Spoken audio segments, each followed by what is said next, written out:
പ്രേംലാലേട്ടാ, ഷാഹിദ് അഫ്രീദി ദുബായിലെ മലയാളി സംഘടനകളുടെ പരിപാടിയിൽ പങ്കെടുത്തതിൽ അവർക്കെതിരെ വലിയ വിമർശനം ഉയരുന്നുണ്ട്. അത് ക്യൂബ എന്ന് പറയുന്ന ഒരു സംഘടനയാണ് ആ പരിപാടി സംഘടിപ്പിച്ചത്. അതായത് കൊച്ചിൻ യൂണിവേഴ്സിറ്റി ബിടെക് അലുമിനി, അതായത് കൊച്ചി ബിടെക് യൂണിവേഴ്സിറ്റിയിൽ നിന്ന് പഠിച്ചിറങ്ങിയവരുടെ ഒരു കൂട്ടായ്മ. അവരുടെ സെക്കൻഡ് സീസണാണിത്. സീസൺ 2 ഡാൻസ് കോമ്പറ്റീഷൻ പരിപാടിയാണ് ദുബായിൽ നടന്നത്. ഈ പരിപാടിയിൽ പങ്കെടുക്കുന്നതിനിടയിലാണ് അഫ്രീദി കയറി വന്നത്. ഞങ്ങൾ മുൻകൂട്ടി പറഞ്ഞിട്ടില്ല, മുൻകൂട്ടി ഇതേക്കുറിച്ച് ഞങ്ങൾക്കറിയില്ല എന്നൊക്കെ അവരിപ്പോൾ ഒരു പ്രസ്താവന ഇറക്കിയിട്ടുണ്ട്. അതായത് as our program was concluding these cricketers made unannounced and unsolicited appearance at our event. ഇങ്ങനെയാണ് അവര് പ്രസ്താവന ഇറക്കിയിരിക്കുന്നത്. അപ്പം ഞാൻ ചോദിക്കട്ടെ, പാക് ക്രിക്കറ്റ് താരമാണ് അഫ്രീദി. അയാൾക്ക് എങ്ങനെ അറിയാം ഇവിടെ ഇങ്ങനെ ഒരു പരിപാടി നടക്കുകയാണ്, ആ പരിപാടിക്കിടയിലേക്ക് ഞാൻ മലയാളികളുടെ ഒരു കൂട്ടായ്മയാണ്, അത് ബിടെക്കുകാരുടെ കൂട്ടായ്മയായിട്ടുള്ള ഒരു പരിപാടിയാണ്, അതിലേക്ക് പോകണം എന്ന് വിളിക്കാതെ ഇയാൾക്ക് എങ്ങനെ അറിയാം അവിടെ ഇങ്ങനെ ഒരു പരിപാടി നടക്കുന്നുണ്ട് എന്ന്? അതായത് കാബൂളിവാല സിനിമയിലെ മറ്റേ ജനാർദ്ദനൻ ഇന്നസെന്റിനെയും ജഗതിനെയും തപ്പി വരുമ്പോൾ മറ്റേ കേറി തപ്പ് സാറേ എന്നും പറഞ്ഞിട്ട് പൊക്കി നോക്കുന്ന മറ്റേ ശങ്കരാടിയുടെ അവസ്ഥയാണ് ഇപ്പൊ അവര്. അവർ കാലെ വീണ് പിടിച്ചു വലിച്ചു കൊണ്ടുവന്നതാകാനാണ് സാധ്യത അഫ്രീദിനെ. കാരണം അഫ്രീദിനെ പോലെ ഒരു സെലിബ്രിറ്റിയെ കിട്ടിയപ്പോൾ അവരുടെ പരിപാടി ഒന്ന് കൊഴുക്കും എന്ന് കരുതി ചെയ്തതായിരിക്കണം. പക്ഷെ അവർ ഈ ഇന്ത്യ പാകിസ്ഥാൻ സംഘർഷത്തിന്റെ ആ ചിന്തയൊന്നും പോയിട്ടുണ്ടാവില്ല ആ സമയത്ത്. അല്ലെങ്കിൽ ഇത്തരം ഒരു ബുദ്ധിമോശം പ്രത്യേകിച്ച് മലയാളികൾ ചെയ്തുകൊണ്ട് എനിക്ക് ചിന്തിക്കാനേ പറ്റുന്നില്ല. പക്ഷെ ഇമാതിരി ന്യായീകരിച്ച് മെഴുകുന്നത് അതിലും വലിയ കഷ്ടമാണ്. അതെ, അത് തീർച്ചയായിട്ടും. ഇതുമായി ബന്ധപ്പെട്ട് രഞ്ജിത്ത് ഗോപാലകൃഷ്ണൻ എന്ന് പറയുന്ന ഒരു അഡ്വക്കേറ്റ് ഒരു പോസ്റ്റ് ഇട്ടിട്ടുണ്ട്. അദ്ദേഹം ഇങ്ങനെയാണ് പറയുന്നത്: രാജ്യദ്രോഹം കാണിച്ചിട്ട് ന്യായീകരണവുമായി ഇറങ്ങിയിരിക്കുന്ന കുസാറ്റിലെ അലുമിനി അസോസിയേഷൻ രാജ്യദ്രോഹികളായ നാറികളോട് ചോദിക്കാനുള്ളത്, ഒന്ന്, നീയൊക്കെ ഈ വിശദീകരണ കുറിപ്പിൽ പറഞ്ഞിരിക്കുന്നത് പോലെ അഫ്രീദിയും ഗുലുവും ആ പരിപാടിയിൽ വലിഞ്ഞു കയറി വന്നതാണെങ്കിൽ എന്തുകൊണ്ട് നിങ്ങൾ എതിർത്തില്ല? ഏത് തെരുവ് പട്ടികൾക്കും വലിഞ്ഞു കയറി നിരങ്ങാനുള്ള മാലിന്യ കൂമ്പാരമാണോ നിങ്ങളുടെ പരിപാടി? അതല്ല എന്റെ സംശയം. ഇവര് വന്നു കയറിയിട്ട് ഇവര് മലയാളത്തിലാണോ സംസാരിച്ചത്? എന്ത് പാടുപെട്ടായിരിക്കും ആ മനുഷ്യനെ ഇവരോട് സംസാരിക്കേണ്ടി വരും. അപ്പൊ അത്ര റിസ്ക് എടുത്ത് പുള്ളി വലിഞ്ഞു കയറി വന്നു. അടുത്ത, ഇന്ത്യയും പാകിസ്ഥാനും തമ്മിൽ നയതന്ത്ര ബന്ധം സാധാരണ നിലയിലാണെന്ന് നിന്നോടൊക്കെ ആരാണ് പറഞ്ഞത്? ഓപ്പറേഷൻ സിന്ദൂർ അവസാനിച്ചിട്ടില്ല എന്ന് പ്രധാനമന്ത്രി തന്നെ പറഞ്ഞത് നിങ്ങൾ അറിഞ്ഞില്ലേ?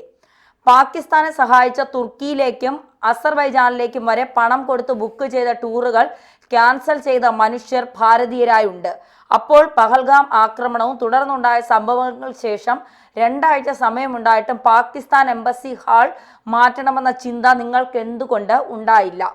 പാകിസ്ഥാനെ ശത്രുരാജ്യമെന്ന് വിശേഷിപ്പിക്കാതെ വെറും അയൽ രാജ്യം എന്ന് വിശേഷിപ്പിച്ചതിൽ നിന്ന് നിങ്ങളുടെ മനോഭാവം ഒന്നുകൂടി വ്യക്തമായില്ലേ?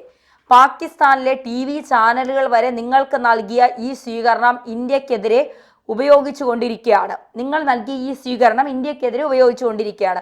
പ്രത്യേകിച്ച് നമ്മുടെ പ്രതിനിധി സംഘം ലോകമെങ്ങും യാത്ര ചെയ്ത് നമ്മുടെ ഭാഗം വിശദീകരിച്ചു കൊണ്ടിരിക്കുന്ന ഈ വേളയിൽ നിങ്ങൾ ചെയ്തത് ദേശസ്നേഹികളായ സകല ഭാരതീയരെയും അപമാനിക്കുന്ന നടപടിയാണ്.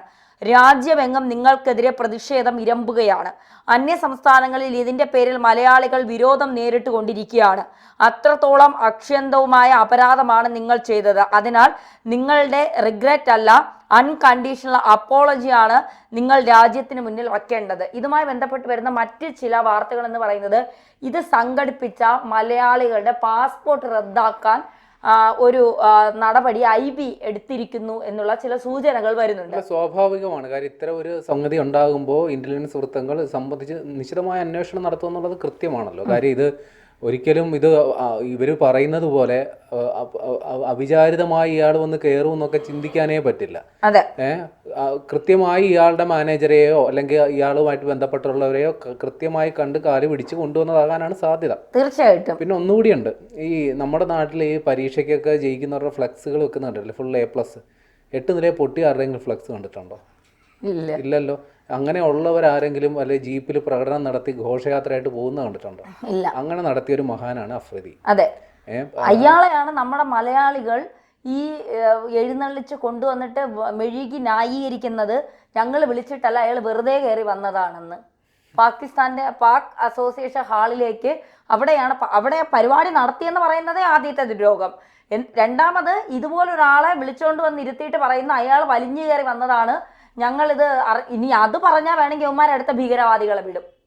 ഇപ്പം വലിഞ്ഞു കയറി വന്നതാന്ന് പറഞ്ഞാൽ അടുത്ത ഇതുമായി ബന്ധപ്പെട്ട് ഒരുപാട് പേര് പോസ്റ്റ് ഇട്ടിട്ടുണ്ട്. ഒരുപാട് വിമർശനങ്ങളാണ് ഇവർക്കെതിരെ ഉയരുന്നത്. സ്വാഭാവികമാണല്ലോ. കാസ ഇട്ടേക്കുന്ന ഒരു പോസ്റ്റ് ഇങ്ങനെയാണ്: ഈ മലയാളികൾ രാജ്യദ്രോഹികൾ തന്നെയാണ്. ഇവരും പാകിസ്ഥാനികളായ ഇസ്ലാമിക തീവ്രവാദികളും തമ്മിൽ ഒരു വ്യത്യാസവുമില്ല.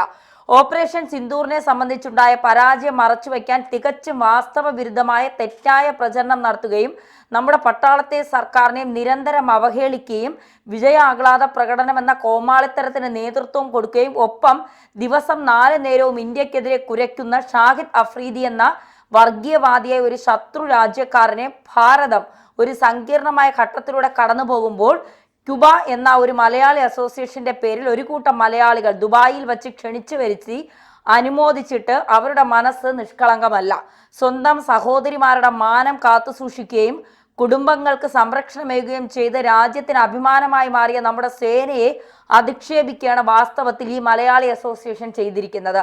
പാകിസ്ഥാൻ ചാനലായ ജിയോ TV ഇക്കാര്യം അതീവ പ്രാധാന്യത്തോടെയാണ് വാർത്തയായി നൽകിയിരിക്കുന്നത്. ഇന്ത്യയിലെ കേരള സമൂഹം വളരെ മഹനീയമായ സ്വീകരണമാണ് അഫ്രീദിക്ക് നൽകിയതെന്നും കാണികൾ ആവേശത്തോടെ ബൂം ബൂം അഫ്രീദി എന്ന് ആർത്ത് വിളിച്ച് ആഹ്ലാദിച്ചുവെന്നും അഫ്രീദിയെ ഉപചാരപൂർവ്വം ആനയിച്ച് വേദിയിലെത്തിച്ച് പ്രസംഗിപ്പിക്കുകയും ഉപകാരങ്ങൾ നൽകി ഒരുമിച്ച് ഫോട്ടോകൾ എടുത്തുമെന്നൊക്കെ ആവേശപൂർവ്വമാണ് ജിയോ TV റിപ്പോർട്ട് ചെയ്തിരിക്കുന്നത്. ഈ വാർത്ത പാകിസ്ഥാനിലെ ലോക്കൽ മാധ്യമങ്ങൾ മുഴുവൻ ഏറ്റെടുക്കുകയും ചെയ്തിട്ടുണ്ട്. ഭാരത സൈന്യത്തിന്റെ കനത്ത ആക്രമണം ഏറ്റുവാങ്ങിയ ദിവസങ്ങളിൽ പാകിസ്ഥാൻ ലോകത്തിനു മുന്നിൽ അവർ നാണം കെടാതെ പിടിച്ചു നിൽക്കാൻ നോക്കിയത് വ്യാജ പ്രചരണങ്ങൾ വഴിയായിരുന്നു. അതിനെ മുന്നിൽ നിന്ന് നയിച്ച പ്രധാനിയായിരുന്നു ഈ അഫ്രീദി. അത്തരത്തിലൊരു നായയെയാണ് ഒരു കൂട്ടം ദേശദ്രോഹികളായ മലയാളികൾ വിദേശ രാജ്യത്ത് വിളിച്ചു വരുത്തി ആദരിച്ചിരിക്കുന്നത്. ഇതിലൂടെ ഈ മലയാളികൾ രാജ്യത്തിനും മറ്റു ലോകരാജ്യങ്ങൾക്കും നൽകുന്ന സന്ദേശം വളരെ അപകടം നിറഞ്ഞതാണ്. മലയാളി തന്നെയായ ശശി തരൂരിനെ പോലുള്ളവർ ലോകരാജ്യങ്ങൾ സന്ദർശിച്ച് പാകിസ്ഥാന്റെ വ്യാജ പ്രചരണങ്ങളെ പൊളിച്ചെടുക്കാൻ ശ്രമിക്കുമ്പോഴാണ് അഫ്രീദിയെ പോലൊരുത്തനെ ഒരു കൂട്ടം മലയാളികൾ സ്വീകരിച്ച് ആനയിച്ച് അനുമോദിച്ച് ലോകത്തിന് തെറ്റായ സന്ദേശം നൽകുന്നത്. ഈ മലയാളികൾ അപമാനിച്ചിരിക്കുന്നത് മലയാളികളെ മാത്രമല്ല, ഈ രാജ്യത്തെ മുഴുവൻ ജനങ്ങളെ, അവർക്ക് വേണ്ടി പോരാടുന്ന സൈന്യത്തെയാണ്. ഇതിനെ നിഷ്കളങ്കമായി കാണരുത്. ഇവർക്കെതിരെ ഇന്ത്യൻ ഏജൻസികൾ അന്വേഷണം നടത്തണം. ഇവരുടെ ബന്ധങ്ങളും ഇടപാടുകളും അന്വേഷിക്കണം. ഇന്ത്യൻ പാസ്പോർട്ടും കയ്യിൽ വെച്ച് ശത്രു രാജ്യത്തിന്റെ പ്രൊപ്പഗണ്ടകൾക്കും ക്യാമ്പയിനുകൾക്കും പ്രചാരണം കൊടുത്ത് സ്വന്തം രാജ്യത്തെ വഞ്ചിക്കുന്ന മലയാളികളായ ഈ രാജ്യദ്രോഹികൾ ശിക്ഷിക്കപ്പെടുക തന്നെ വേണം. കാരണം അഫ്രീദി അവിടെ എത്തിച്ച് സ്വീകരണം വാങ്ങിപ്പിച്ചത് തികച്ചും ആസൂത്രിതമാണ്. ഇതിന്റെ പിന്നിൽ കൃത്യമായ രാജ്യവിരുദ്ധ ഗൂഢാലോചനയുണ്ട്.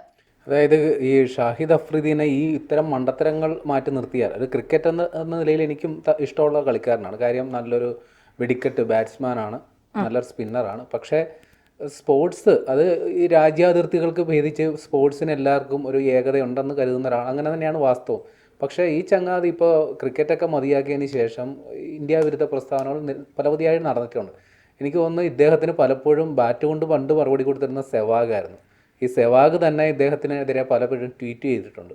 ഹർഭജൻ സിംഗിനെ പോലുള്ള ഇന്ത്യയിലെ ക്രിക്കറ്റ് കളിക്കാരുമായിട്ട് ഇപ്പോഴും നല്ല സൗഹൃദം പുലർത്തുന്ന ആളാണ്. പക്ഷേ അതൊക്കെ നമ്മൾക്ക് ഇപ്പോൾ പരിഗണിക്കാൻ സാധിക്കില്ല. കാര്യം ഇപ്പോഴത്തെ സാഹചര്യം വേറെയാണ്. ഒരു ഇന്ത്യ പാകിസ്ഥാൻ സംഘർഷം നടക്കുന്നു. ഇദ്ദേഹം തന്നെ, ഞാൻ നേരത്തെ വായിച്ചതുപോലെ, ഒരുവിധം അതായത് ഫേക്ക് പ്രൊപ്പഗൻഡ ചെയ്തുകൊണ്ടിരുന്ന ഒരാളാണ്. കാര്യം ഒരുപാട് വ്യാജ ചിത്രങ്ങൾ നമുക്ക് ഇൻസ്റ്റാഗ്രാമിലോ അവിടെ ഇവിടെയൊക്കെ തപ്പിയാൽ ഇപ്പോഴും കിട്ടും. ഇത്തരം അതെല്ലാം പ്രചരിപ്പിച്ച് ഇതൊക്കെ വാസ്തവമാണെന്ന് കരുതി ഇന്ത്യ വിരുദ്ധ പ്രചരണം നടത്തിയ ഒരാളാണ്. അപ്പം അങ്ങനെ ഒരാൾ കുറച്ച് കാലത്തിന് ശേഷമാണെങ്കിൽ എല്ലാം മറന്നുപോയിട്ടാണെങ്കിലും കരുതാം. ഇപ്പോൾ ഇത്രയും ദിവസങ്ങൾക്കിടയിൽ സ്വീകരിച്ച് ആനയെ അമ്പാരിയും കൊടുത്ത് സ്വീകരിക്കുന്നൊക്കെ പറഞ്ഞാൽ ബുദ്ധിമോശം എന്നല്ലാണ്ട് എന്താ പറയുക. തീർച്ചയായിട്ടും.